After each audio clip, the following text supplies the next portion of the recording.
Assalamualaikum warahmatullahi wabarakatuh. Waalaikumsalam warahmatullahi wabarakatuh. Baik, sebelumnya apakah ada suara noise di belakang di mikrofon saya? Betul ya? Tidak ada, Pak. Oh, baik, alhamdulillah ya. Baik, alhamdulillah kalau memang tidak ada noise karena saya ada kendala di mikrofon dan juga di kamera, nggak tahu ada apa ini. Tapi alhamdulillah untuk mikrofonnya sudah bisa saya perbaiki. Dan mungkin langsung saja kita mulai pertemuan kita pada sore hari ini. Dan sebelumnya mohon maaf karena terpaksa kita tunda pertemuan kita pekan lalu karena selama 3 pekan terakhir itu pas kebetulan waktunya sangat padat sekali ya dan baru selesai pada tanggal kemarin. Jadi alhamdulillah kita bisa bertemu pada hari ini dan insya Allah untuk pengganti nanti bulan ini insya Allah akan ada 2 pertemuan. Ya. Jadi insya Allah tidak berkurang. Ya. Baik, mari kita mulai pertemuan kita pada sore hari ini. Semoga apa yang kita pelajari ya hari ini maupun telah lampau maupun yang akan datang senantiasa bermanfaat berkah di dunia dan akhirat. Amin amin ya rabbal alamin. Bismillahirrahmanirrahim. Nasatul naskan islaman Allah wa abauna wa turuna salihun. أن الله يدخل نياتنا في نياتهم وعملنا في أعمالهم وأخلاقنا في أخلاقهم وعلومنا في علومهم ومقاصدنا في مقاصدهم على هذه النية وعلى كل نية صالحة من الخير في الدنيا والآخرة دافعة لكل شر جالبة لكل خير لنا ولوالدينا ولأولادنا ولمشايخنا ولمن حبنا فيك ولمن أساء إلينا والمسلمين والمسلمات يا رب العالمين وإلى حضرة نبينا محمد صلى الله عليه وسلم بسم الفاتحة أعوذ بالله من الشيطان الرجيم بسم الله الرحمن الرحيم الحمد لله رب العالمين الرحمن الرحيم مالك يوم الدين إياك نعبد وإياك نستعين اهدنا الصراط المستقيم صراط الذين أنعمت عليهم غير المغضوب عليهم ولا الضالين رب اغفر لي ولوالدي وللمؤمنين آمين بسم الله الرحمن الرحيم نويت التعلم وتعليم وتذكر وتذكيرا والنفع والانتفاع والإفادة والاستفادة والحث على التمسك بكتاب الله وسنة رسوله والدعاء إلى الهدى والدلالة على الخير ابتغاء وجه الله ومرضاته وقربه وثوابه سبحانك لا علم لنا إلا ما علمتنا إنك أنت العليم الحكيم رب اشرح لي صدري ويسر لي أمري واحلل عقدة من لساني يفقه قولي رضيت بالله ربا وبالإسلام دينا وبمحمد صلى الله عليه وسلم نبيا ورسولا رب زدني علما وارزقني فهما واجعلني من الصالحين اللهم إنا نسألك فهم النبيين وحفظ المرسلين وإلهام الملائكة المقربين اللهم أغننا بالعلم وزينا بالحلم وأكرمنا بالتقوى وجملنا بالعافية برحمتك يا أرحم الراحمين اللهم اخرجنا من ظلمات الوهم وأكرمنا بنور الفهم وافتح علينا بمعرفتك وسهل لنا أبواب فضلك يا أرحم الراحمين اللهم إني أسألك علما نافعا ورزقا طيبا وعملا متقبلا آمين آمين يا رب العالمين يا مجيب السائلين يا سميع يا بصير. Baik, untuk hari ini kita masih lanjut tujuan pembelajaran yang kemarin. Hanya saja hari ini kita akan full praktek. Kemarin mungkin sudah dibagikan papernya oleh Mas Irhas atau Mbak Nur Amina. Cuman saya mohon izin untuk membuka papernya terlebih dahulu supaya kita bisa belajar bersama-sama.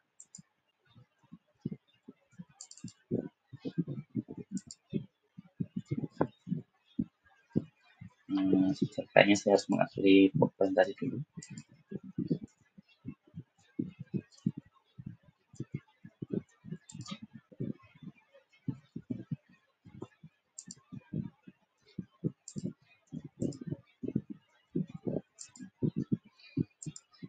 Baik, apakah sekarang semua sudah bisa melihat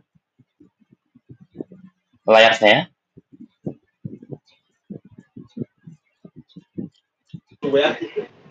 Belum Pak Ihsan. Belum. Oh, sudah Pak. Oh, baik, alhamdulillah. Baik, seperti yang teman-teman lihat, jurnal yang kita pilih untuk langkah awal perkuliahan kita, materi kita pada sore hari ini adalah jurnal ini. Jurnal yang cukup bagus. Kenapa bagus? Karena PLOS ONE ini merupakan salah satu jurnal yang menurut saya sangat terpercaya.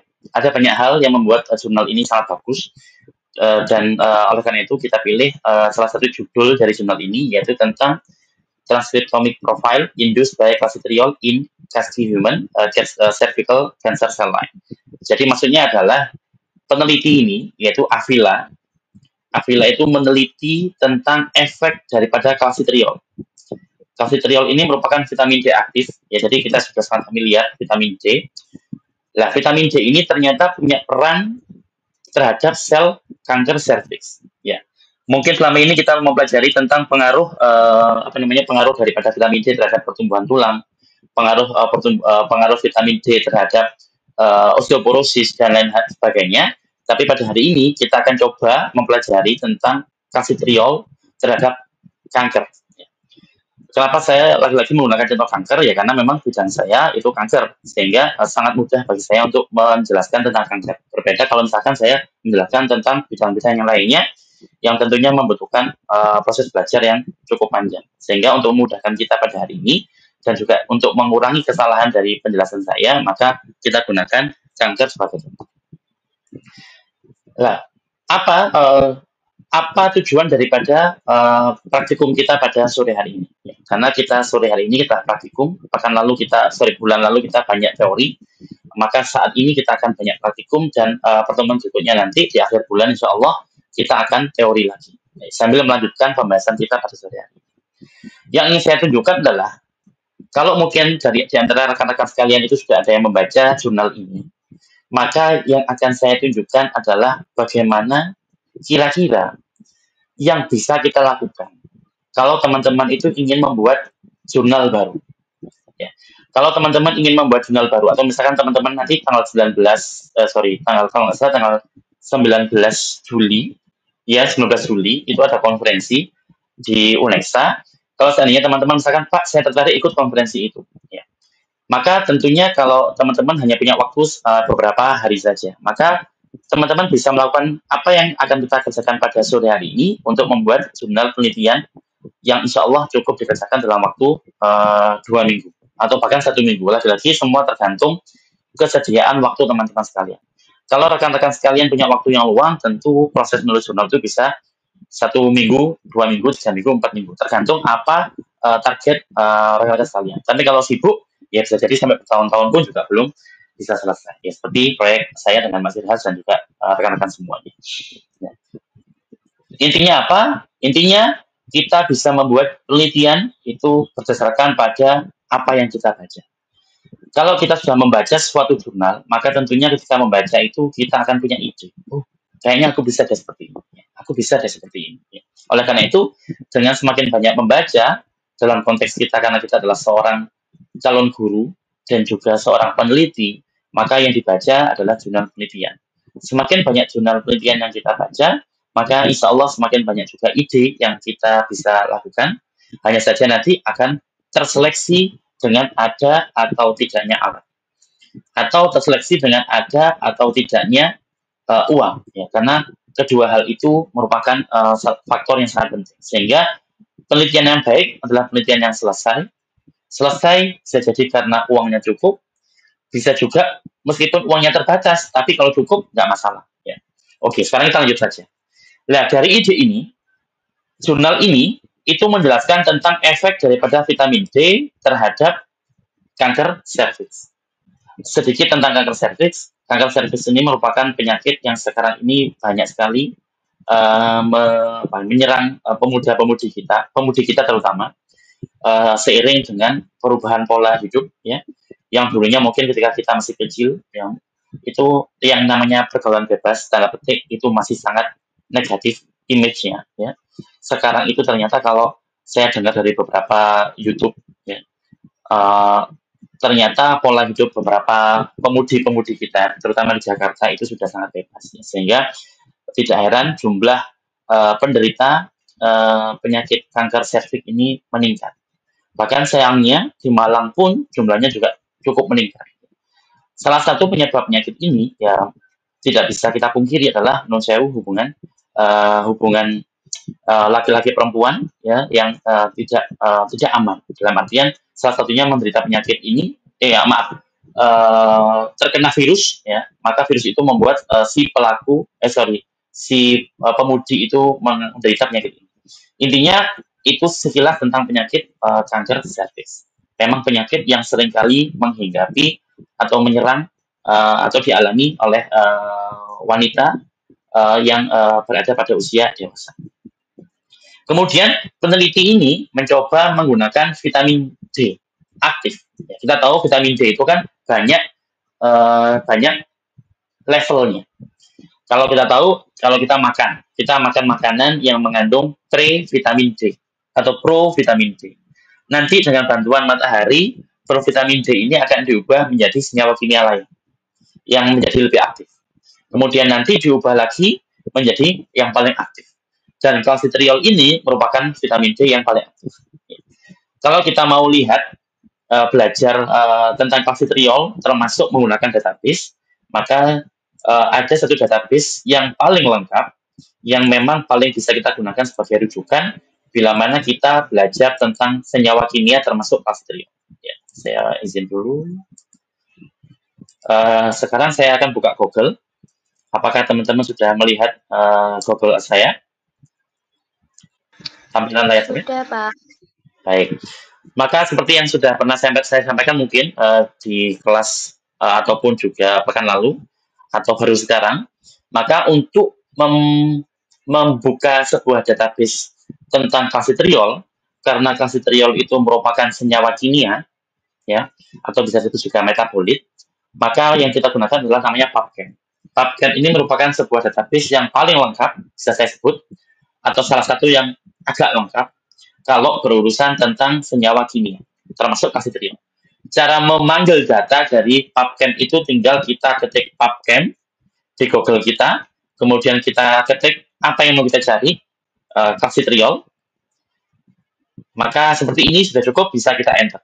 Ya, maka kalau teman-teman sekarang juga sudah standby, sudah siap dengan praktikum, bisa mencoba. Tinggal mengetik PubChem dan kalsitriol. Maka dengan teman-teman membaca informasi yang ada di halaman database ini, teman-teman akan bisa menemukan informasi yang sangat lengkap terkait kalsitriol. Dibandingkan kalau kita membaca dari jurnal seperti ini. Karena jurnal itu seringkali ditulis untuk mereka-mereka yang sudah paham bidangnya. Saya yakin rekan-rekan sekalian dari UIN 1 Tulungagung yang tidak tidak tertarik dengan vitamin D, tidak tertarik dengan riset tentang vitamin D, tidak akan membaca jurnal tentang vitamin D. Oleh karena itu, siapa-siapa yang tertarik membaca vitamin D, jurnal vitamin D, pasti sudah memiliki sudah memiliki pengalaman membaca jurnal tentang vitamin D, sudah memahami dengan detail apa itu vitamin D dan sebagainya. Itulah alasan mengapa kok jurnal itu sulit dipahami. Karena jurnal itu ditulis untuk kita-kita yang paham tentang bidang itu. Ya. Atau kalau misalkan kita tertarik dengan pendidikan, maka ketika kita membaca jurnal pendidikan, kita akan mudah paham sekali. Tapi berbeda kalau kita misalkan membaca jurnal tentang nanobiologi, atau misalkan kita membaca jurnal tentang keperawatan, atau tentang kedokteran, itu akan sulit bagi kita. Oleh karena itu, kalau misalkan teman-teman itu nanti mengalami kesulitan, contoh sekarang saya sendiri juga sering mengalami kesulitan tentang kalsitriol. Kalsitriol itu apa? Ya, maka paling gampang melihat di database. Ya. Dengan cara yang tadi saya tunjukkan, mengetik di Google kita PubChem kalsitriol, maka kita akan mendapatkan tampilan seperti ini. Apakah ada yang tampilannya berbeda dengan saya? Baik. Atau ini saya rekam, jadi nanti akan saya unggah di YouTube. Rekan-rekan sekalian, kalau misalkan nanti ingin praktikum sendiri, bisa dilakukan dengan melihat video saya. Oleh karena itu, nanti tolong Mas Ilhas atau siapapun, kalau seandainya suara saya mulai putus-putus, itu berarti efek dari software perekaman saya. Jadi tolong nanti diinterupsi, baikkan suaranya putus-putus, maka berarti saya harus mematikan software itu. Tapi resikonya berarti kita nggak punya rekaman. Tapi kalau seandainya nanti nggak ada gangguan suara putus-putus, berarti insya Allah rekamannya bisa kita lakukan sampai akhir sesi. Maka Calcitriol kita bisa buka.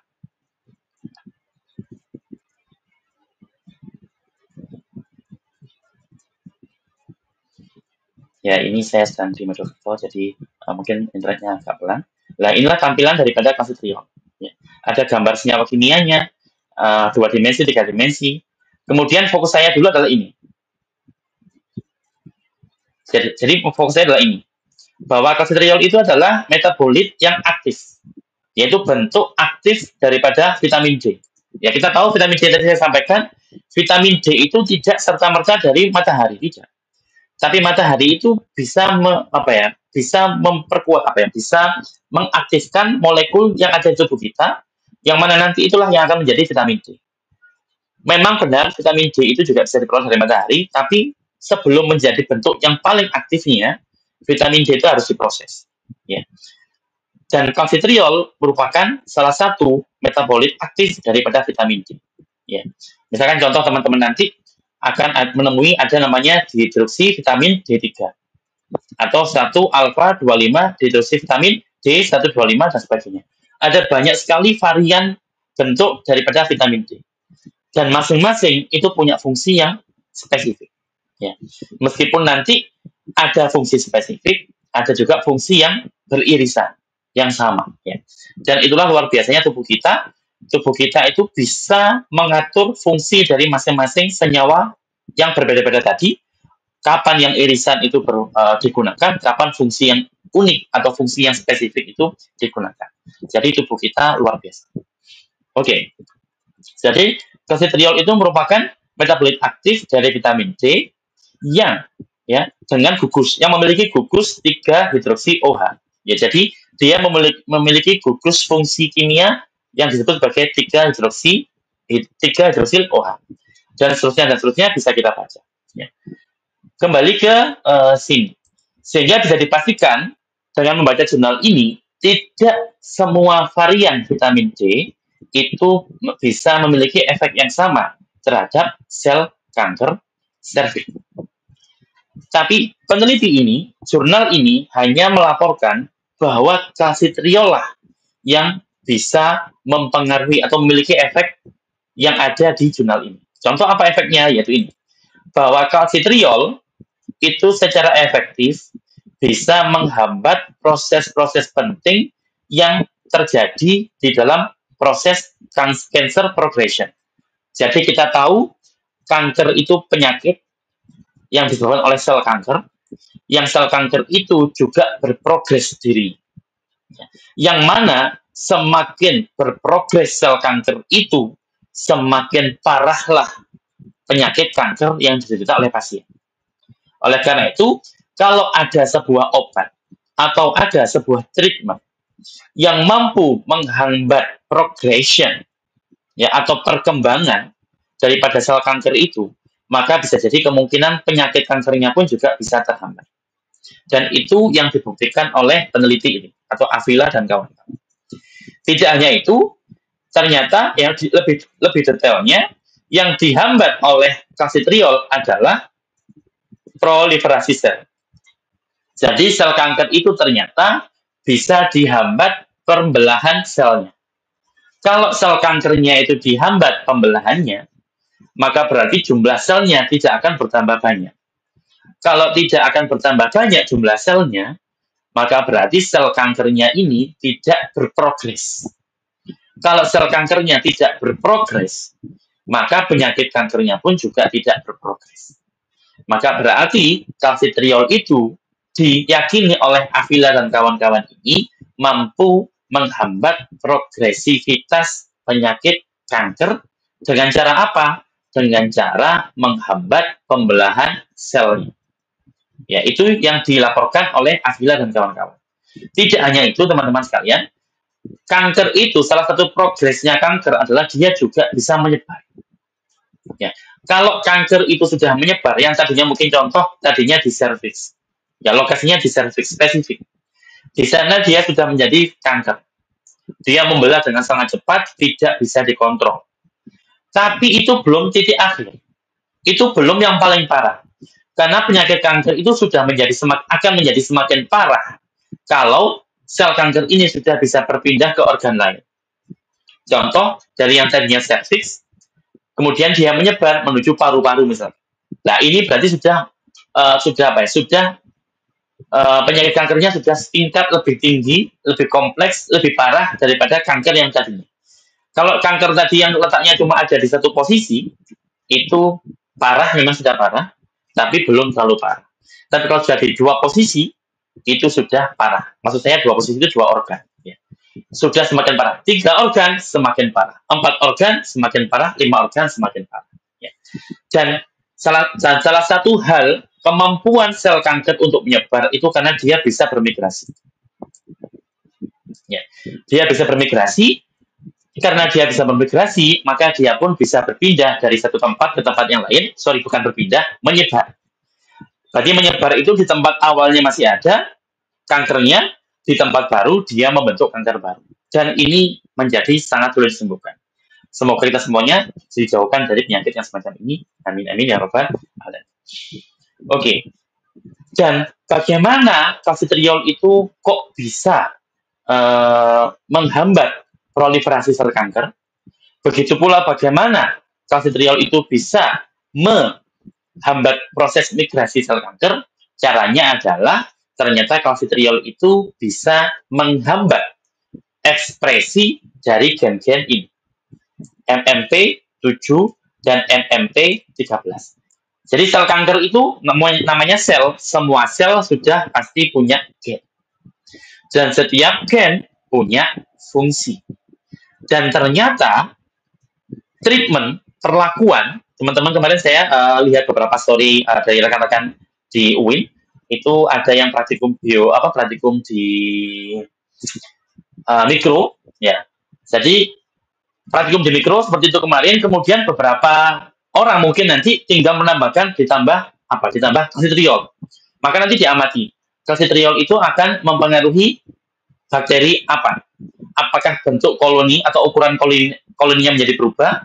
Mungkin yang tadinya koloninya itu bentuknya melingkar, itu sekarang bisa menjadi berubah tidak beraturan. Berarti ada efek daripada treatment yang kita berikan kepada bakteri itu. Atau mungkin yang tadinya jumlah koloninya banyak, tapi setelah kita beri treatment dengan kalsitriol, ternyata koloninya menjadi sedikit. Nah, berarti ada efeknya. Dan efek itu bisa terjadi, salah satunya adalah gara-gara kalsitriol atau treatment yang kita berikan kepada sel kanker di jurnal ini, atau di bakteri, di contoh imajiner kita tadi, itu bisa mengubah gen atau ekspresi gen pada sel yang bersangkutan. Dalam konteks kita kali ini, yang diubah adalah ekspresi daripada gen pada sel kankernya, yaitu apa? MMP7, kemudian juga MMP13. Pak, apa fungsinya gen-gen ini? Ya. Untuk tahu fungsinya gen-gen ini, teman-teman, maka coba kita pelajari fungsi proteinnya dulu. Karena kita tahu bahwasanya protein itu berasal dari gen. Untuk belajarnya bagaimana? Kita gunakan database lain. Ya, yaitu namanya protein atlas.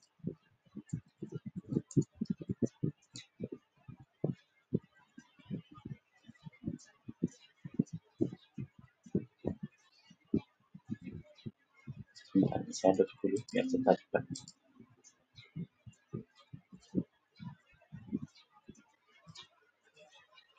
Ya, sambil menunggu loadingnya, maka kita kembali ke sini. Ya, kembali ke sini. Ya, jadi kita pause dulu yang penjelasan dari protein sambil nunggu kan loadingnya kayaknya sebenarnya akan agak lama. Ya. Maka kita lanjut ke, sebentar saya nyoba pakai aja menggunakan HP. Nah, inilah tampilan daripada The Human Protein Atlas, database tentang protein ataupun gen. Dan visualisasinya sangat bagus sekali. Ya. Nanti akan saya tunjukkan. Ini akan kita pelajari terpisah juga nanti lebih detail. Sekarang hanya pengantarnya saja. Tapi kita kembali ke sini teman-teman. Saya ingin kembali ke topik awal kita. bahwasanya kita ingin membuat jurnal baru. Yang jurnal baru itu merupakan lanjutan daripada jurnal ini. Karena ingat, kita tidak boleh menulis jurnal penelitian yang sama dengan jurnal yang sudah ada. Makanya nanti teman-teman sekalian di akhir skripsi kalian diminta untuk melaporkan hasil Turnitin, yaitu sebuah software yang bisa membandingkan kemiripan skripsi kita dengan publikasi orang lain. Semakin tinggi nilai kesamaan dengan publikasi orang lain, maka semakin ditolaklah kita. Semakin kecil peluang kita untuk jurnal kita diterbitkan.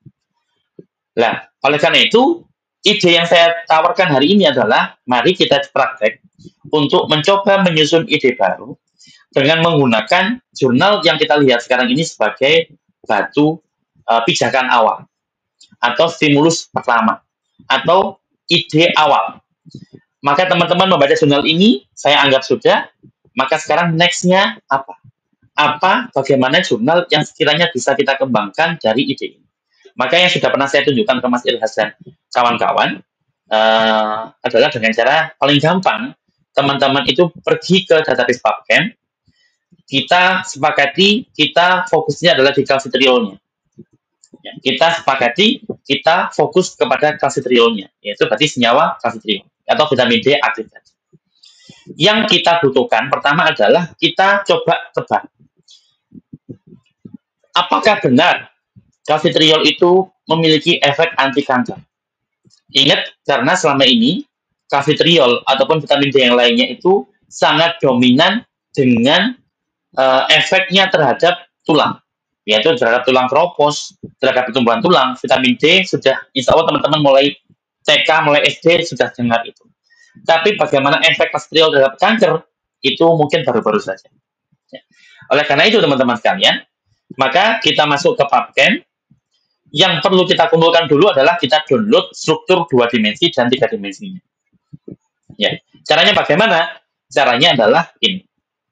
Ada tombol download. Apakah sekarang layar saya terlihat?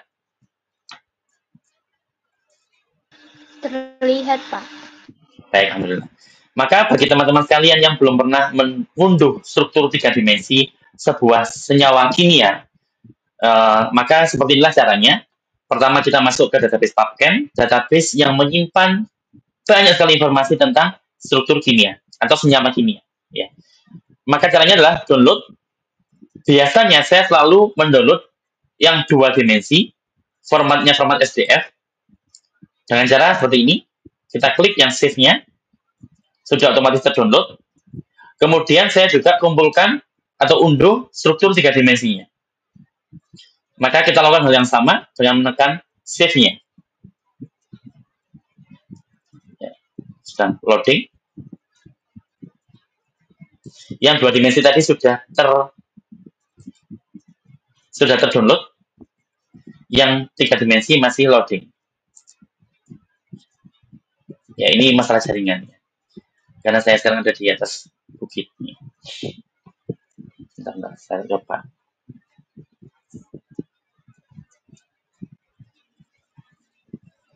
Ya, sudah.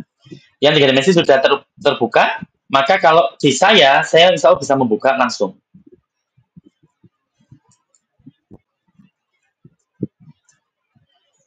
Ini kalau nggak salah sudah pernah saya tunjukkan di kelas, di semua kelas yang sudah pernah saya ajar. Jadi kita coba buka yang 3 dimensi. Kalau sudah muncul logo seperti ini, berarti sudah terinstall software-nya.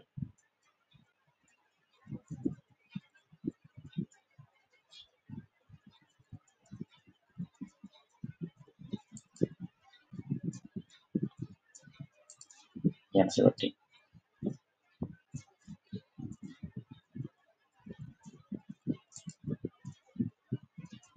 Ini karena software untuk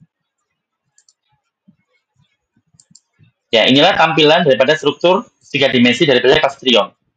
Ya. Jadi inilah senyawa kimia yang punya efek terhadap sel kanker tadi dan juga punya efek terhadap sel tulang, ya. Karena dia ketika masuk ke tubuh kita atau ketika di tubuh kita jumlahnya meningkat, maka dia akan bekerja. Bagaimana kerjanya dia? Kerjanya dengan cara mengikat protein targetnya.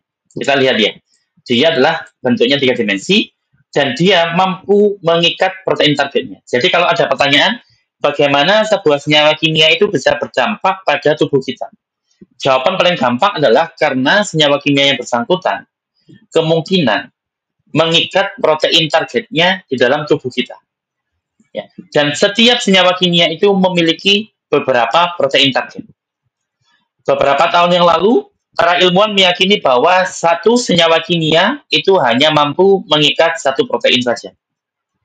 Dan belakangan, fakta itu atau keyakinan itu dikoreksi.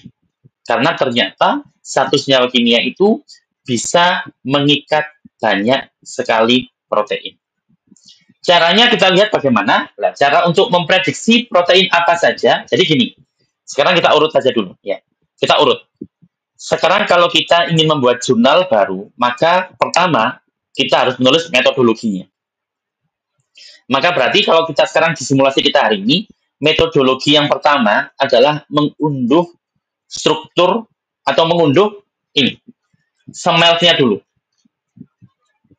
Jadi bukan 2 dimensi tadi, bukan itu. Itu kita skip dulu. Kita ambil ini dulu teman-teman. Ya. Ini itu penting karena ini itu sama halnya dengan NIM-nya jenengan, nomor induk mahasiswa.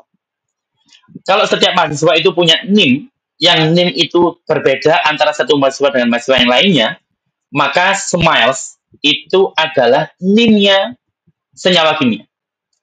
Berarti sebagai NIM-nya atau nomor identitas unik, nomor identitas yang spesifik dari sebuah senyawa kimia, maka tentunya SMELT ini pun juga berbeda antara satu senyawa kimia dengan satu senyawa kimia lain. Ya. Dan SMELT ini fungsinya banyak sekali. Ya. Jadi biasanya teman-teman sekalian, kalau kita itu mendalami penelitian berbasis bioinformatika, ada 3 hal yang paling penting kita koleksi di awal-awal. Kita kumpulkan di awal-awal itu apa? SMILES. Kemudian tadi yang kita lakukan yaitu struktur 2 dimensi dan juga struktur 3 dimensi. Maka kalau kalian sudah melakukan 3 hal ini, sudah punya 3 hal ini, itu seolah-olah kalian sudah punya bahan dasar untuk melakukan penelitian bioinformatika. Dan tidak ada biaya yang kita keluarkan. Ya. Di tahap ini, berarti kalian sudah bisa nulis di jurnal kalian bahwa langkah pertama yang kita lakukan adalah mengunduh SMILES calcitriol dari database PubChem. Adapun SMILES dari calcitriol adalah sebagai berikut. Maka SMILES-nya ini tinggal di copy paste. Ini ya. Beberapa software itu nanti hanya butuh SMILES sebagai inputnya. Beberapa software membutuhkan struktur 2 dimensi. Beberapa software membutuhkan struktur 3 dimensi dari calcitriol untuk inputnya. Dan beberapa software itu menggunakan InCK untuk inputnya. Dan beberapa software ada yang menggunakan nama IUPAC-nya. Jadi nanti harus menyesuaikan dengan software apa yang mau kita pakai. Ya, contoh lain saya tunjukkan ya, karena ini belum terbuka. Kita coba contoh lain. Ini contoh lain. Jadi ini bukan urutan penelitian kita, tapi ini contoh lain software yang bisa saya tunjukkan untuk menggunakan nama sebentar ya.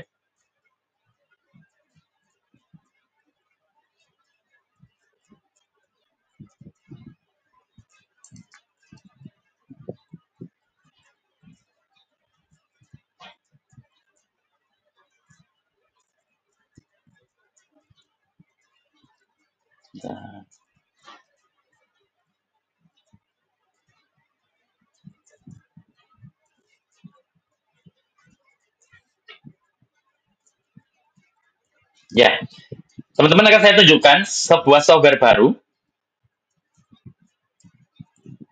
Saya bagikan linknya di sini. Ini adalah sebuah software yang bisa kita gunakan.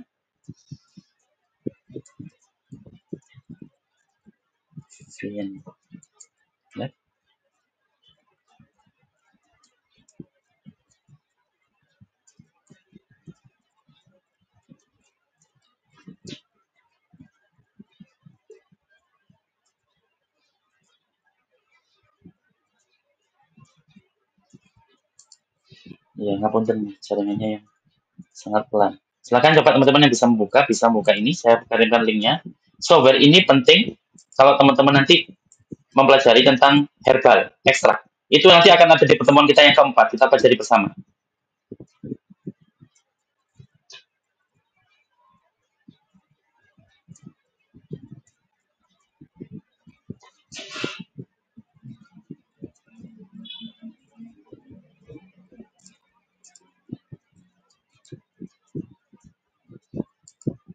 Ya, silakan dibuka.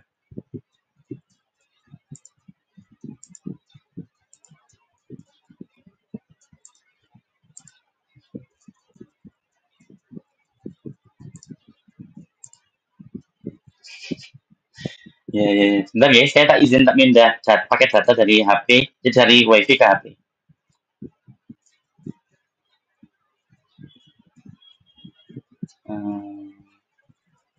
Moga-moga ada efeknya.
Ya, apakah suara saya terdengar sekarang? Masih, Pak. Baik, iya. Jadi ini, jadi maksud saya adalah, jadi teman-teman sekalian, sekarang semua software itu memerlukan input yang berbeda. Tadi sudah saya tunjukkan mendownload, mengcopy Smash. Itu bisa dimasukkan di tahapan langkah awal kita. Tapi nanti kalau misalkan kita ingin mendesain penelitian menggunakan struktur dua dimensi sebagai input, tentunya tahapan pertama adalah mengunduh struktur dua dimensi senyawa kalsitriol. Kemudian kalau misalkan kita ingin software yang akan kita gunakan berikutnya memerlukan struktur tiga dimensi, maka tinggal disesuaikan saja. Sekarang contoh. Sekarang gini. Software yang saya tunjukkan sekarang ini adalah sebuah software yang namanya classifier, meskipun ini adalah versi kedua. Classifier ini merupakan software yang bisa kita gunakan untuk memprediksi taksonomi senyawa kimia itu. Ingat kalau kita bahkan taksonomi tumbuhan, itu ada kingdom, nanti kemudian juga nanti ada divisi, ada ada class order, kemudian ada family dan sebagainya sampai genus. Senyawa kimia ternyata punya itu juga. Dan untuk memprediksi taksonomi semacam itu pada senyawa kimia atau disebutnya taksonomi kimia, itu kita gunakan software ini. Dan dia memerlukan INSIK sebagai input. Sekarang coba kita gunakan, ya, kita gunakan INSIK daripada kalsitriol. Ngambilnya dari mana? Ngambilnya dari PubChem. Ya. Maka dari PubChem kita pilih mana INSIK-nya, itu ini. Yang tadi saya tunjukkan, INSIK. Maka kalau kalian misalkan mengcopy ini, kemudian kita paste di sini, maka akan langsung kita klik, ini bisa beberapa langsung. Misalkan teman-teman itu gini, contoh misalkan teman-teman ikut proyeknya Bu Eni, atau Bu Haslinda, atau siapapun dosen di sana yang mengekstrak ekstrak kandungan tumbuhan tertentu. Ya. Maka misalkan contoh, ada tumbuhan yang sedang diekstrak oleh dosen kita. Kemudian dari proses itu, proses ekstraksi itu, kita akan mendapatkan daftar senyawa kimia apa saja sih yang terkandung pada contoh daun tumbuhan itu. Maka berarti teman-teman nanti akan dapat daftar nama senyawa kimia. Nah, berarti teman-teman nanti kalau ingin menentukan taksonomi senyawa-senyawa kimia itu tadi, teman-teman harus mengambil INSIK dari senyawa-senyawa kimia tadi. Jadi ada banyak. Ada 1, mungkin ada 10, 20, 30. Contohnya sekarang 1 saja, maka sekarang kita klik classifier. Ya, sudah keluar hasilnya. Ya, saya mohon maaf, ini saya tutup dulu. Nah, teman-teman bisa melihat hasilnya. Bahwa contoh, ya, contoh calcitriol yang kita masukkan tadi, itu kingdomnya adalah senyawa organik atau organic compound. Kemudian superkelasnya adalah lipid and lipid-like molecules. Berarti vitamin D itu merupakan lemak ataupun senyawa yang mirip dengan lemak. Ya, dan itu benar adanya. Karena vitamin D itu ternyata juga berasal dari kolesterol. Ya, sehingga unsur lemaknya itu ada. Sehingga software ini memprediksi dengan tepat bahwasannya calcitriol itu memang berasal atau merupakan superkelas atau tergabung dari golongan lipid and lipid-like molecules. Kemudian kita masuk ke takson berikutnya, yaitu kelas. Ya, kelasnya adalah kelas steroid and steroid derivative. Ya, lagi-lagi barusan saya sebutkan bahwa memang vitamin D itu golongan steroid, yaitu golongan senyawa-senyawa kimia yang kalau masuk ke sel itu langsung masuk saja, tidak perlu mengikat protein reseptor di permukaan sel itu. Mengapa? Karena bahan dasar daripada vitamin D ini atau calcitriol ini sama dengan bahan dasar dari membran selnya, sama-sama dari lemak. Ingat lemak kita itu, sel kita itu dilapisi oleh fosfolipid bilayer, yaitu lemak yang memiliki gugus fosfat yang dia bilayer, 2 lapis. Sehingga sama-sama lipidnya membuat vitamin D itu kalau sudah berdekatan dengan sel bisa langsung masuk saja, menembus. Kemudian subkelasnya vitamin D and derivatives. Jelas, calcitriol memang derivat daripada vitamin D atau metabolit dari vitamin D. Kemudian parent levelnya ini bisa kita skip. Atau teman-teman kalau mau download hasilnya tinggal di report CSV. Ya, jadi teman-teman mengunduh file CSV-nya, kemudian teman-teman akan dapat daftar taksonomi dari senyawa-senyawa kimia yang kalian peroleh. Nah, inilah tampilannya. Kita ubah dulu. Ini kan tampilannya CSV. Jadi CSV itu ya seperti ini. Dia cuma satu garis. Ya. Jadi seperti ini. Kalau mau tampilkan seperti bentuk tabel, maka kita blok. Kemudian kita klik data. Kita klik text to columns. Teman-teman jangan khawatir, teman-teman bisa lihat video nanti kalau ada terlambat. Kemudian kita ubah delimited. Kita next. Kita ganti koma. Next. Finish. Nah, maka sekarang semua informasi yang tadinya dipisahkan oleh tanda koma sekarang terpisah menjadi tabel. Kolom. Ya. Sehingga sekarang kita sudah punya data ini. Ya, kingdomnya senyawa organik, superkelas lipid, kelasnya steroid, subkelasnya vitamin D and derivatives, dan seterusnya. Ternyata dia taksonominya cuma sampai kelas saja. Ya, sampai subkelas, maaf, sampai subkelas. Ya. Mungkin kalau misalkan teman-teman hanya memprediksi satu senyawa kimia saja, itu tidak perlu mendownload CSV-nya. Tapi bayangkan kalau teman-teman itu memprediksi 30 senyawa kimia yang terkandung di daun, contoh herbal, atau gini aja. Mungkin teman-teman ikut proyek dosen harus mengekstraksi kandungan senyawa kimia dari temulawak. Ya, dari temulawak. Maka misalkan contoh di temulawak itu ada 30 senyawa kimia, maka teman-teman harus memprediksi ini semuanya 30. Ya. Maka saya rekomendasikan kalau konteksnya 30 senyawa kimia atau lebih, mending di-download saja CSV-nya karena akan lebih cepat. Nah, kalau seandainya teman-teman melakukan tahapan ini, ya tinggal ditulis di jurnal kalian bahwa langkah kedua adalah kita memprediksi taksonomi kimia dari senyawa-senyawa fitokimia yang terkandung di temulawak tadi. Ya, lagi-lagi teman-teman tidak bisa menambahkan banyak hal di jurnal kalian. Ya. Contoh ini tadi saya lihat Bu Wirda ada, ya, Bu Wirda itu ahlinya di bidang ekstraksi herbal. Jadi teman-teman UIN nanti kalau misalkan ada yang tertarik dengan riset herbal, kalau di UIN Tulungagung ada Bu Eni, kalau saya tidak salah ingat, Bu Eni dan Bu Haslinda. Kalau misalkan nanti ekstrak dari contoh kandungan senyawa kimia yang ada di yogurt atau yang ada di kefir misalkan, itu mungkin bisa menghubungi Pak Iqbal, ya. Atau nanti herbal-herbal lain bisa join dengan Bu Wirda. Maka tahapan yang saya tunjukkan barusan ini, yang hanya beberapa menit itu akan bisa membantu riset kalian. Karena di jurnal kalian akan sangat besar. Atau ini Mas Irhas dan Mbak Ratna, Mbak Sabna, Mbak Nur Aminatus, di jurnal kita yang sedang saya tulis, ya saya baru bisa nulis sekarang karena longgar, karena kuliah sedang libur, maka bagian ini pun juga saya masukkan. Ya, jadi kita prediksi kandungan senyawa kimia yang berasal dari apa namanya kemarin kita Rosella, ya kita prediksi taksonomia dan itu kita tampilkan di salah satu hasil daripada penelitian kita. Ya, jadi proses ini sangat penting karena bisa menentukan senyawa kimia itu terkandung atau tergolong pada kelas apa. Oke, itu informasi lain. Sekarang informasi yang lain berikutnya.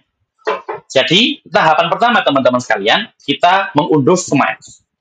Nah, Smiles itu bisa kita gunakan untuk banyak hal. Salah satunya adalah untuk gini, kalau logika yang saya susun.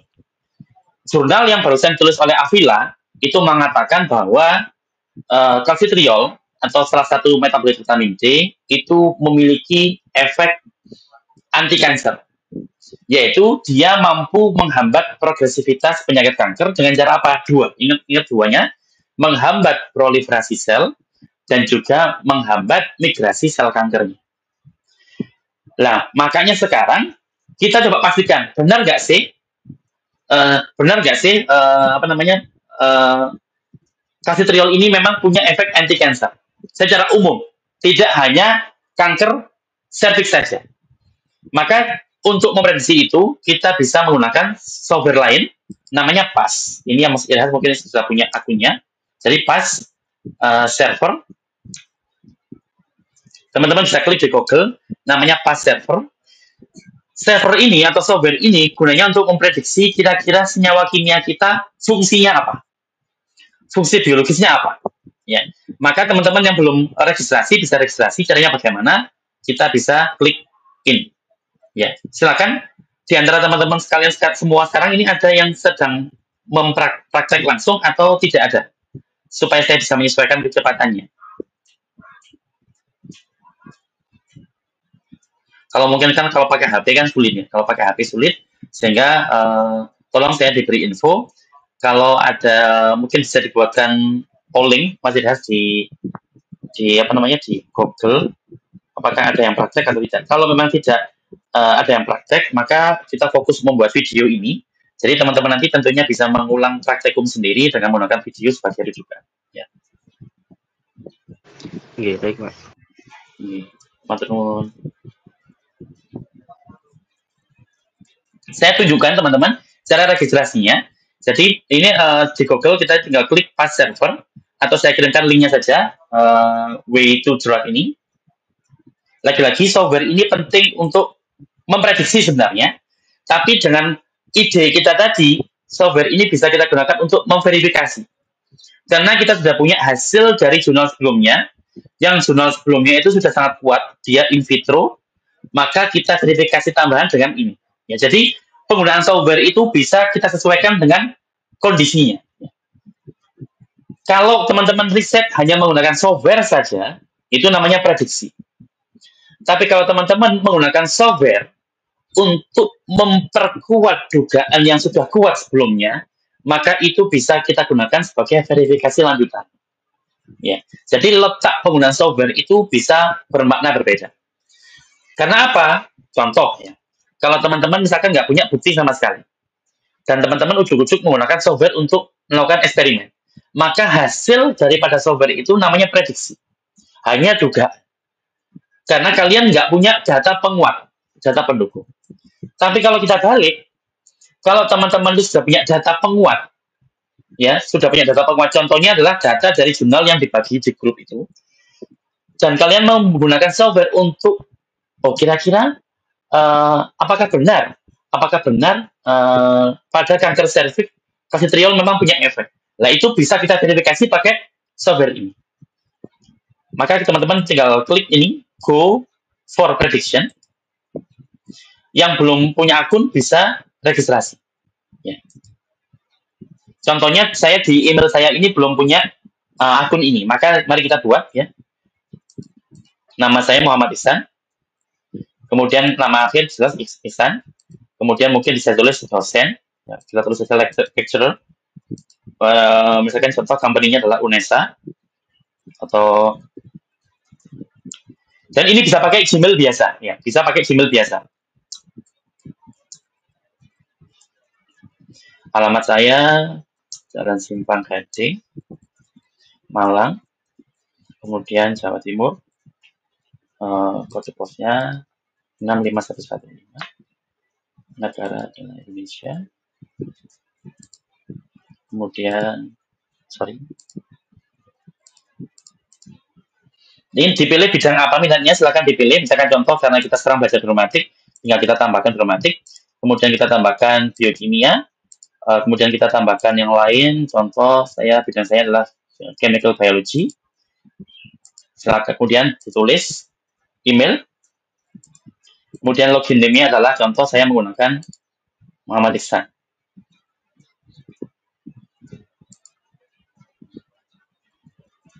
Oh, saya sudah punya akun, contoh misalkan Abu Thorik. Ya.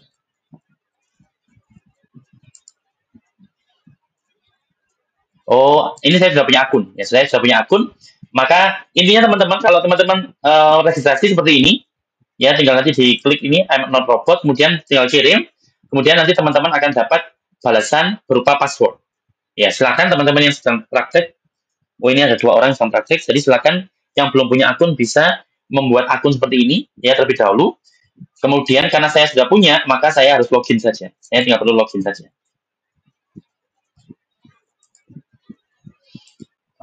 Seperti ini. Moga-moga passwordnya benar.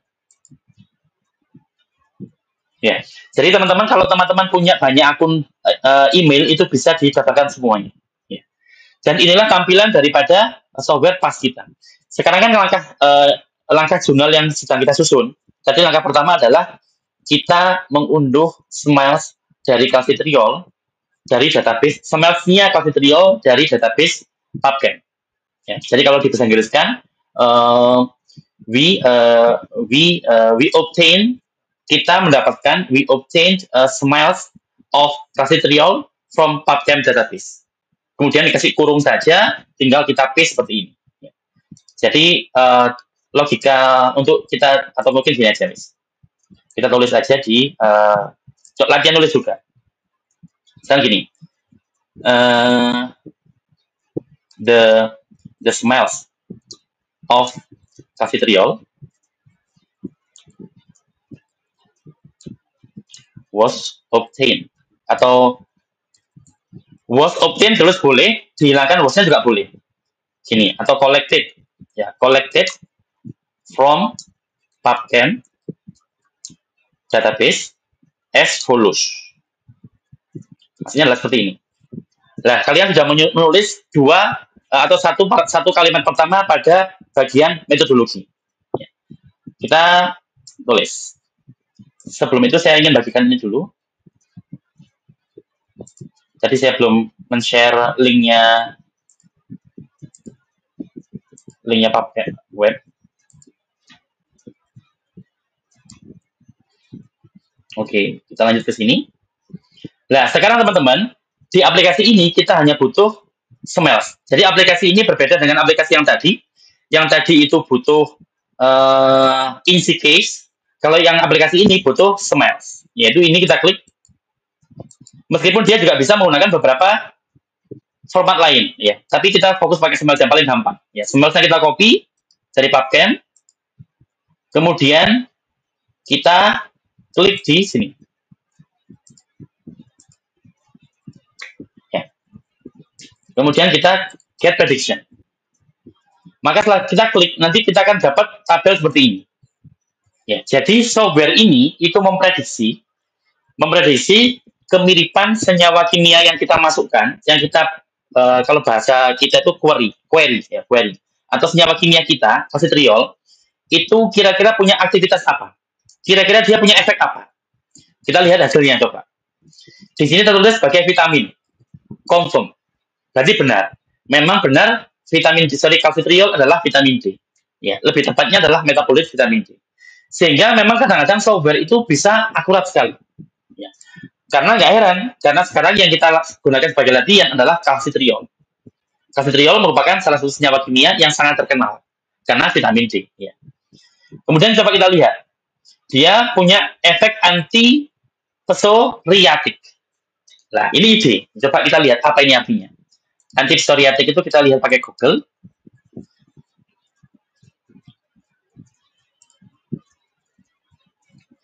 Anti psoriatik adalah obat atau agen atau senyawa kimia atau golongan senyawa kimia yang diminum atau dioleskan pada kulit untuk mengobati psoriasis. Psoriasis adalah kondisi kulit kronis dengan bercak-bercak kering dan bersisik yang gatal. Ya, jadi coba kita lihat gambarnya.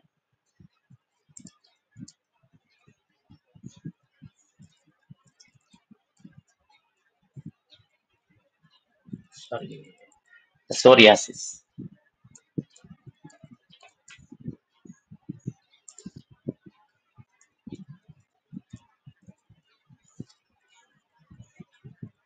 Ya, ngapunten gambarnya mungkin ini gambar kulit lah.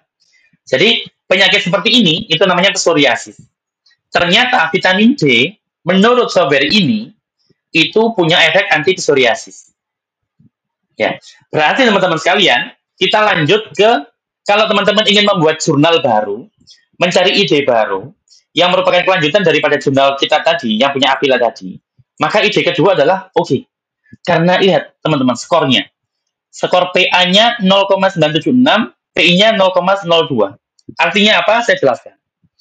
Kalau ada aktivitas seperti ini, contoh di anti psoriatik, di sampingnya dia mendapatkan skor 0,976.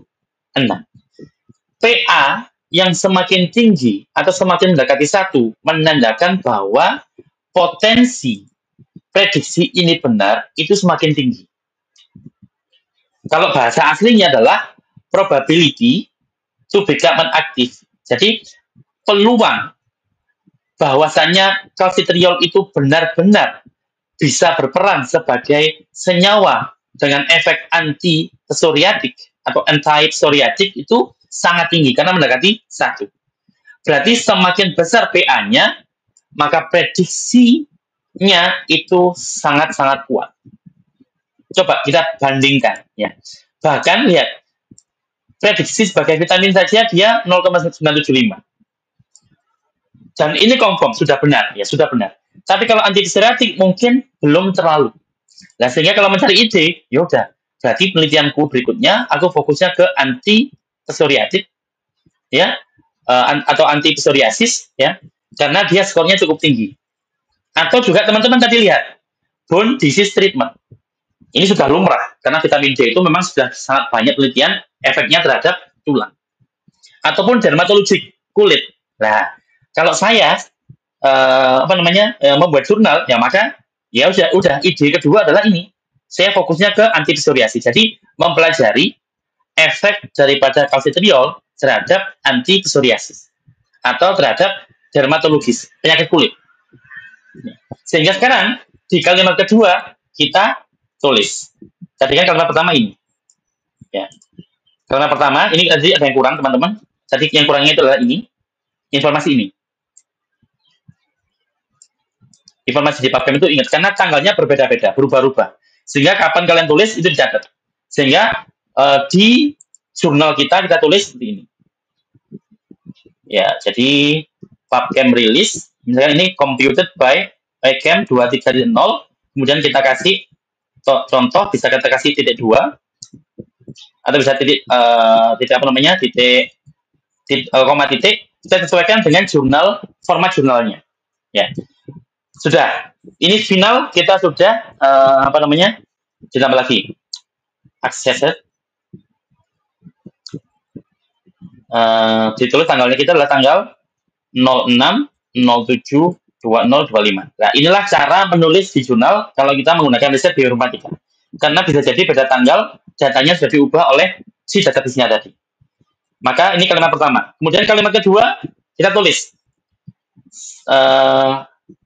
we subsequently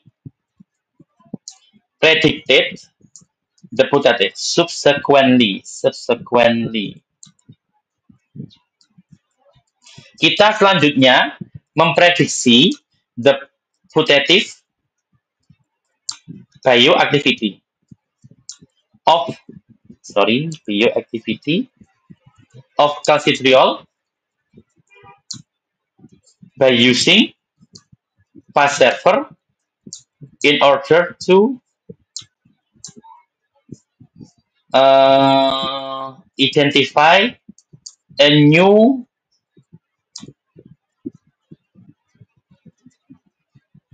bioactivity of it.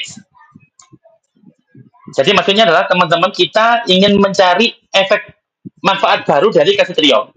Ya, mungkin bahasanya agak kurang benar. Contoh wisat sebagai derivatif of calcitriol by using. Oh gini aja. Sorry ini kita pendekkan saja. Kita ralat. Kita fokusnya ke sini aja.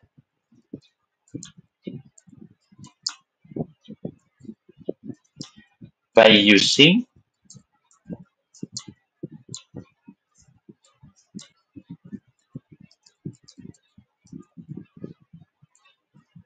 ya, udah. Jadi ini kita hapus. Oke, jadi sekarang sudah punya dua kalimat kita. Kita sudah punya dua kalimat, sehingga sekarang dengan hasil ini, jadi hasil ini teman-teman tampilkan di tabel. Jadi teman-teman sudah punya tabel 2. Tabel titik 1. Tabel 1 berisi tentang ini contoh ya, kalau kita gunakan, kalau misalkan contoh saya menggunakan ini, kita ambil 10 terbesar. 1, 2, 3, 4, 5, 6, 7, 8, 9, 10, berarti ini. Ya. Seperti ini, tinggal kita paste di Word kita atau di Excel. Kalau misalkan contoh saya bukanya di Excel.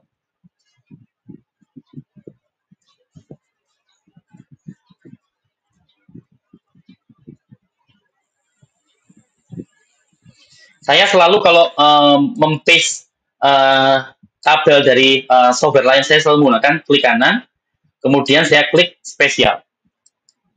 Ya, seperti ini. Atau teman-teman juga bisa langsung di paste saja biasa, tapi akan seperti ini. Ya, kalau saya biasanya menggunakan seperti ini, supaya hilang semua bawaan, efek-efek bawaannya akan hilang. Ya. Kemudian kita tinggal atur, kita tulis ini adalah PA, kemudian ini adalah PI, kemudian ini adalah activity.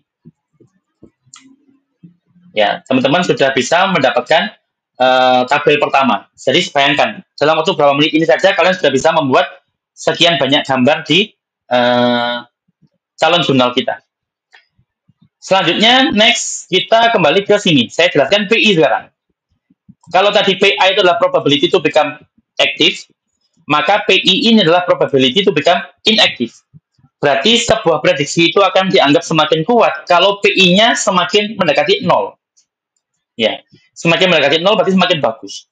Makanya kalau kita lihat tadi, kalau yang dia sebagai vitamin, prediksi sebagai vitamin itu PI-nya 0. PA-nya 0,95. Berarti ini sudah sangat bagus sekali. Dan tidak heran, karena ini ya, bukan prediksi lagi, ini kan sudah terkonfirmasi secara umum bahwa vitamin D itu, bahwa calcitriol itu adalah vitamin D.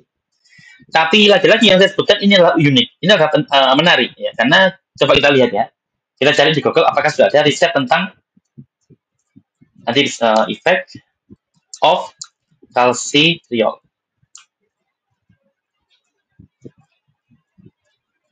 Ya, dan sayangnya sudah ada, ya sudah ada. Tapi jangan berkecil hati. Kalaupun sudah ada, saya bisa meyakini bahwa jumlah peneliti yang sudah meyakini efek vitamin D terhadap terhadap tulang atau itu masih lebih banyak dibandingkan jumlah peneliti yang meneliti efek anti-psoriasis daripada calcitriol. Sehingga ini tetap menarik.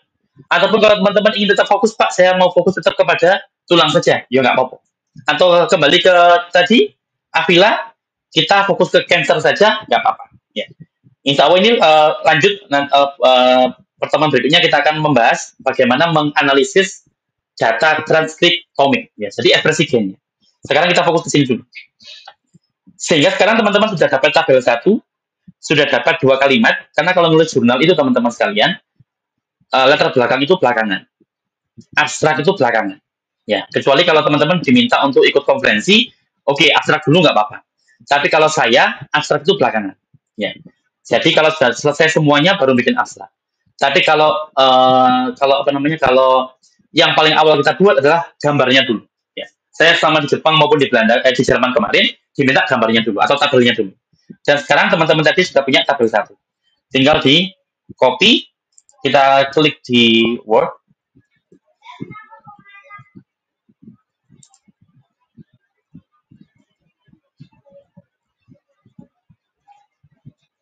Maka contoh kita, ini sambil latihan nulis ya, karena teman-teman supaya nanti bisa tinggal di, maaf, ya sudah, ini sudah dapat tabel 1. Ya.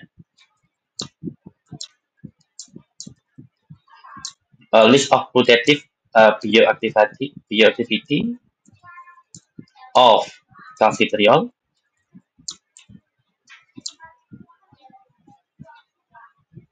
predicted by using past server. Ya, sudah. Teman-teman sudah dapat 1 tabel. Ya. Maka bayangkan teman-teman, kalau teman-teman sekalian itu meneliti tentang jamu atau herbal, kayak tadi misalkan contoh di sebuah herbal itu ada 30 senyawa kimia. Maka teman-teman tentunya sudah bisa membuat 30 tabel. Ya, kasarannya. Tapi yang ditampilkan di halaman utama jurnal hanya 1 saja, sedangkan yang 19 lainnya atau 29 lainnya ditampilkan di lampiran. Ya, jadi itulah cara untuk membuat jurnal yang baik.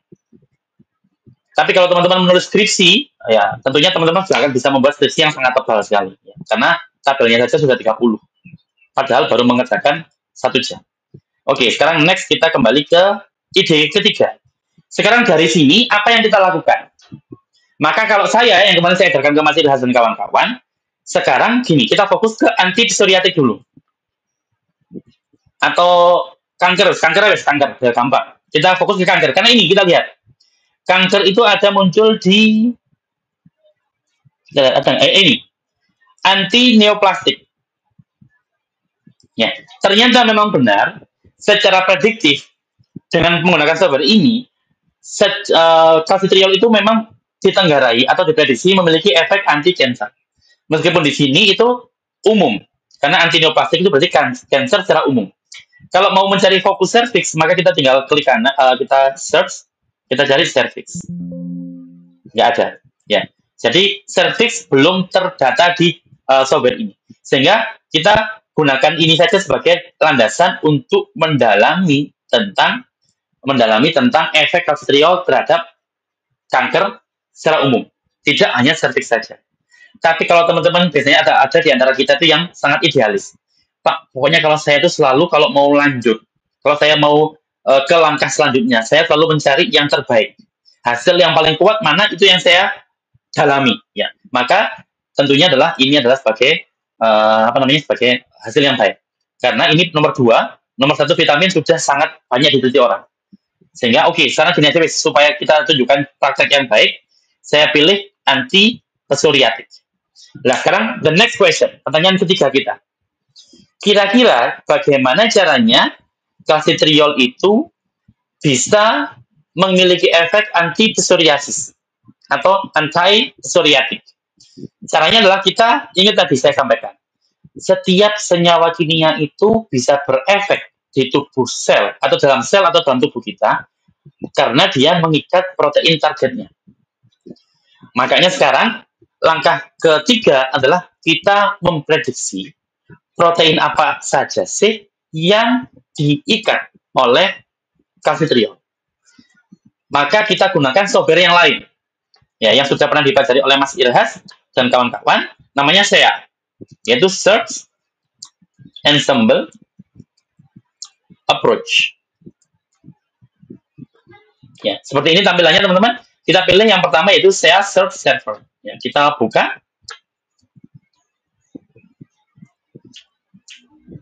Saya kirimkan linknya lewat Google Meet. Karena kalau saya buka WhatsApp itu berat sekali. Ya.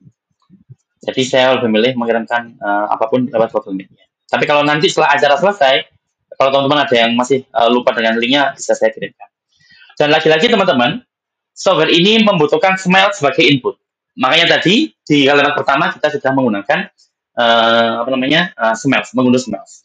Sekarang software ini atau server ini itu gunanya adalah untuk memprediksi protein apa saja di dalam sel atau sel kita yang berpotensi diikat oleh kalsitriol. Maka untuk inputnya kita perlu menggunakan smells-nya. Lagi-lagi smell kalsitriol, kita copy. Kemudian kita paste di saya tadi. Teman-teman yang praktikum silakan bisa membuka sayanya, kemudian kalau sudah sampai, silakan mengcopy smells-nya. Karena waktu kita tinggal 10 menit, ya nanti akan kita lanjutkan pekan depan. Atau gini teman-teman, sebenarnya saya tuh kalau bulan ini, ya bulan Juli ini, insya Allah setiap bulan, setiap pekan bisa. Ya, normalnya kalau bulan Juli ini karena nggak ada jam ngajar, nggak ada apa-apa, itu insya Allah setiap pekan bisa. Kalau seandainya teman-teman tertarik untuk setiap pekan, jadi setiap minggu kita belajar bersama, monggo. Supaya apa? Supaya nggak lama-lama jaraknya.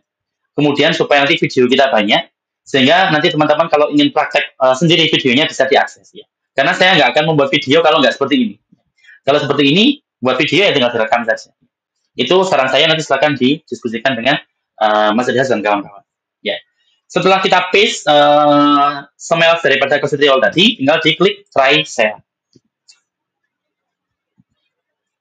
Kita tunggu beberapa saat, maka teman-teman nanti akan dapat daftar protein-protein apa saja yang kemungkinan diikat oleh kalsitriol dalam tubuh kita. Ya, kita lihat ya. Kita lihat di sini, kita sudah dapat tabel yang kedua. Ya, kita dapat tabel yang kedua. Tabel yang kedua adalah seperti ini. Nah, kalau kita lihat di website seperti ini, itu ada warnanya biru, hijau, sama putih. Fokusnya adalah background-nya. Maksudnya artinya apa? Kalau background-nya biru, itu berarti prediksinya sangat kuat. Jadi peluang benarnya sangat tinggi. Apalagi kalau sudah ada skor max TC-nya itu 1. Jadi kuat dugaan kita bahwasanya yang warnanya biru-biru ini sudah terkonfirmasi dengan eksperimen di laboratorium. Coba kita lihat. Vitamin D reseptor. Jelas. Karena kalsitriol merupakan vitamin D, maka dia dalam tubuh kita, dia mengikat vitamin D reseptor. Reseptornya vitamin D. Make sense. Sehingga dugaan saya, kalau teman-teman cari di Google, jurnal yang menjelaskan tentang ini, pasti ketemu. Dan kita lihat p-value-nya sangat kecil sekali. Berarti sangat signifikan. Jadi ini sudah, kalau saya, nggak menarik. Karena fokus kita tadi adalah anti psoriasis. Oke, yang biru-biru ini kuat dugaannya, ya oke. Tapi sorry.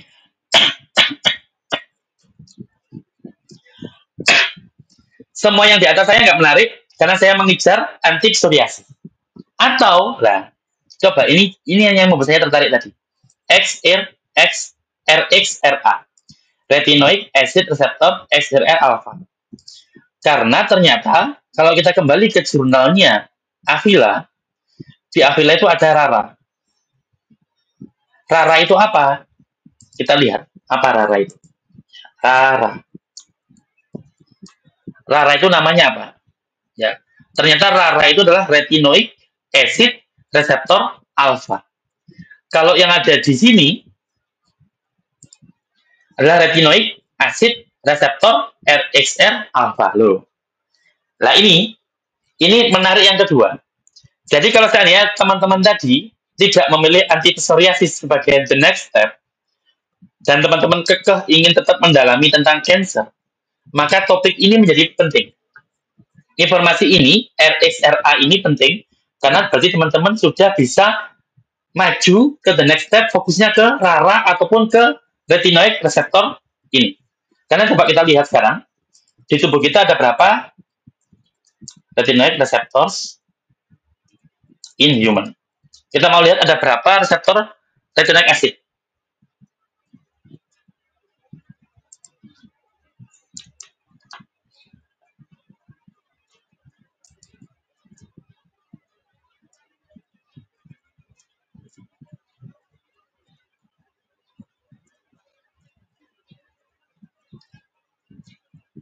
Nah, jadi masih sama-sama golongan retinoic acid receptors. RARA sama RA, kita lihat dulu sini tadi. Oh, beda. Maaf, beda. Ini beda kelas ya. Jadi coba kita lihat, kita cari retinoic acid yang lain. No. Jadi di sini RARA tidak ditemukan, sehingga saya tidak maju ke sini, ya tidak terlalu menarik, sehingga coba sekarang kita kembali ke tetap di topik anti psoriasis. Kemudian kita download saja lebih cepat ya, karena kita butuh cepat, maka teman-teman tinggal diklik ini logo download di pojok kanan atas, maka teman-teman akan dapat folder kompres ya, folder yang terkompres. Maka tinggal seperti ini teman-teman, kita tinggal ekstrak, kemudian kita akan dapat folder baru. Jadi isi file yang kita download tadi itu ada beberapa file. Nah, seperti ini, kita fokus ke sininya. Yang formatnya Excel, kita klik.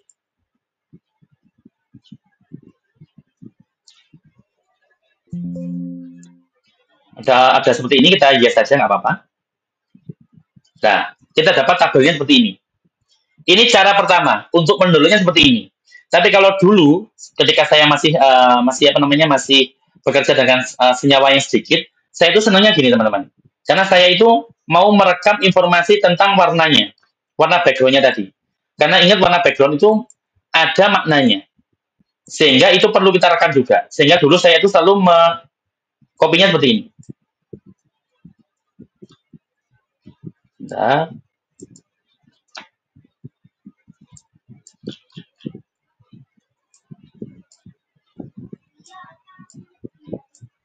Ya, seperti ini.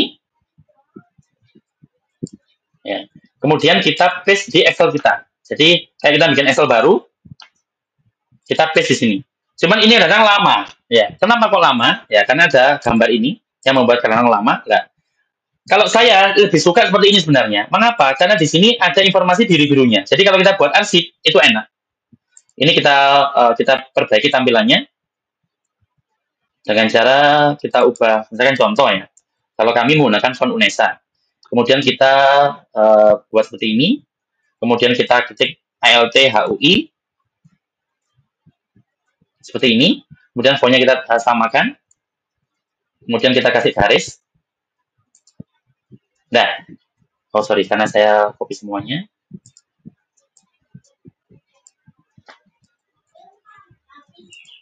Nah, maka sekarang teman-teman sudah punya tabel kedua. Ya. Lihat, kita kerja berapa jam, teman-teman sudah memiliki tabel kedua. Tuh, jadi kemudian kita bikin tabel kedua, kita paste di sini. Kemudian kita di sini tabel 2, list of putative itu predicted kandidat ya. Putative direct protein target of calcitriol identified it then by using share ya. Kemudian tulis tanggalnya, kalian bisa nulis tanggal, misalkan contoh nanti formatnya disesuaikan dengan format jurnalnya ya, seperti ini saja ya. Kalian sudah memiliki dua tabel ya. Ini tabel pertama kita hapus dulu, sorry, baris.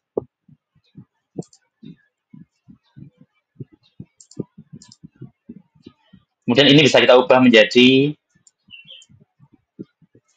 ini bisa kita ubah ini. Ya, ini adalah compound. Ya, ini sudah jadi tabel, atau kita perbaiki lagi. Misalkan contoh kita perbaiki seperti ini. Ini kita merge. Ya, seperti ini jadi. Karena semua ini adalah targetnya calcitriol. Ya. Jadi sampai jam 16.59 ini kita sudah membuat dua tabel. Jadi insya Allah teman-teman sekalian, kalau teman-teman setuju sebenarnya, saya itu ingin kita praktikum setiap pertemuan itu, kemudian kita nulis bersama-sama jurnal. Kemudian nanti kalau beruntung kita publikasikan bersama-sama. Jadi penulisnya adalah semua di antara kita. Cuman saya hanya akan mau memasukkan nama jenengan semuanya yang nanti memberikan feedback. Dalam artian harus mengerjakan hal yang sama dengan saya. Kemudian nanti kalau ada ketidaksamaan harus disampaikan ke saya supaya kita bisa diskusikan. Sehingga kita saling mengoreksi, maka siapapun yang melakukan tahapan-tahapan yang sama dengan saya, maka namanya akan tercantum di jurnal yang akan kita tulis. Ya. Karena itu menunjukkan bahwa kita sama-sama bekerja dan memang hanya yang bekerjalah yang boleh masuk di nama sebuah jurnal.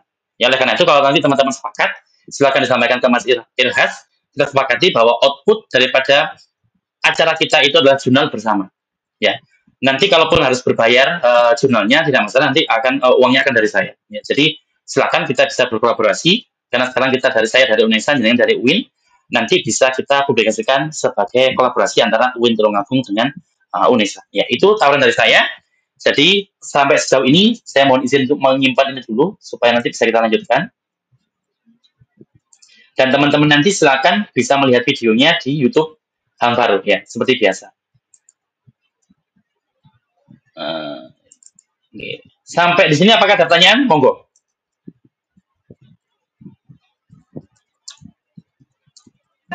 Monggo. Mohon maaf, saya ingin bertanya. Monggo. Belum atau mau? Bertanya, Pak. Oh, monggo Mas. Monggo Mas. Bentar. Saya izin bertanya Pak terkait uji saya. Itu kan setiap background warna itu kan memiliki makna tersendiri ya Pak. Untuk background itu tuh menunjukkan bahwa itu paling tinggi, sedangkan hijau sedang, untuk putih itu yang rendah. Nah, untuk teori itu berasal dari penting ya Pak. Apakah dari tutorial websitenya atau mungkin ada situsnya menurut? Baik, saya pernah chattingan, email-emailan dengan dengan pembuatnya, bukan pembuatnya, teknisinya. Memang di jurnalnya nggak ada. Tapi Mas, kalau mau dasar ilmiahnya, bisa lihat di p-value-nya. Jadi ini adalah p-value untuk prediksinya. Ingat, p-value itu semakin kecil, semakin kuat prediksinya. Sehingga kalau teman-teman ditanya, apa dasar kenapa kok biru itu paling kuat? Jawabannya adalah kita lihat p-value-nya. Pasti dia kecil sekali. Dan p-value-nya berlevel. Paling kecil, mulai besar, ya, dan sebagainya. Dan kenapa kok background biru? Karena background biru itu paduan antara p-value dengan max TC, Mas. Max TC-nya adalah max, T-nya itu Tanimoto, C-nya itu koefisien. Jadi software ini itu membandingkan strukturnya senyawa yang kita masukkan dengan strukturnya senyawa yang menjadi rujukan. Semakin tinggi kemiripannya, itu TC-nya semakin tinggi. Kalau TC-nya 1, itu sudah pasti identik. Berarti apa? Berarti senyawa kita itu sudah pernah diuji. Berarti dia itu identik sekali dengan senyawa rujukan, sehingga hasilnya nggak heran kalau setinggi ini. Sehingga kalau p-value-nya rendah, max TC-nya tinggi, maka dia akan ditandai dengan warna biru. Ya. Biasanya Mas, coba nanti dicek ya. Kalau max TC-nya itu 1,001, itu mesti background-nya biru. Tapi coba kita lihat berikutnya. Kalau p-value-nya itu rendah, tetapi max TC-nya itu juga rendah, 0,3 saja, maka dia sudah masuk ke background hijau. Makanya kita sebut sebagai prediksinya menengah. Ya. Kemudian kalau misalkan contoh ini kan sudah yang putih p-value-nya sudah masih rendah tapi nggak terlalu rendah, ya. Kemudian juga max TC-nya itu juga rendah. Nah, maka dia masuk ke kategori putih. Karena lihat kita lihat ini sudah tidak serendah ini. Ya, jadi itu Mas. Jadi kalau saya lihat di jurnal aslinya itu nggak ada info seperti itu Mas.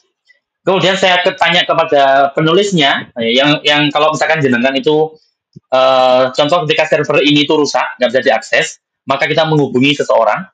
Kalau nggak salah ada ini, kontak ini. Ya. Kita hubungi ini. Nah, dia itu menjawab itu dulu. Sorry, kita klik, harus diklik kontaknya.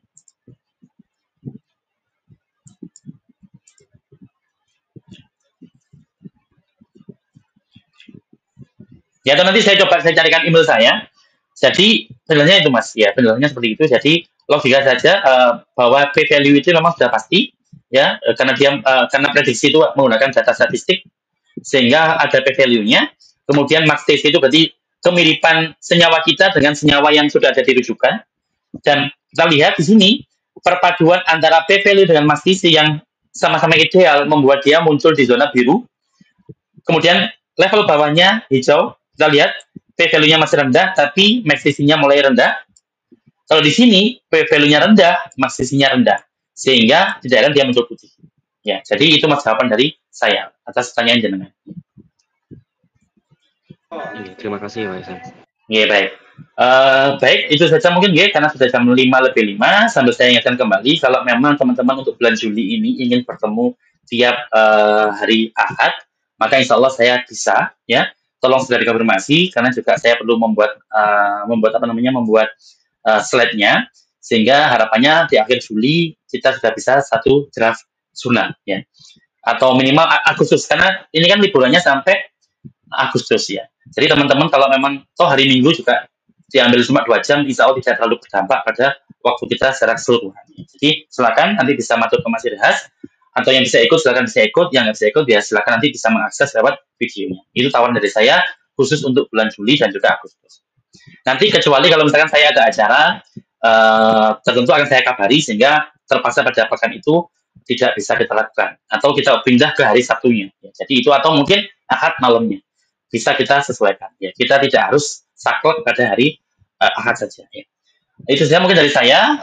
Mohon maaf karena mungkin terlalu cepat atau mungkin terlalu lompat-lompat ya, karena memang hari ini kita praktek sehingga prakteknya kita sejalannya saja. Jadi kita praktiknya sangat organik.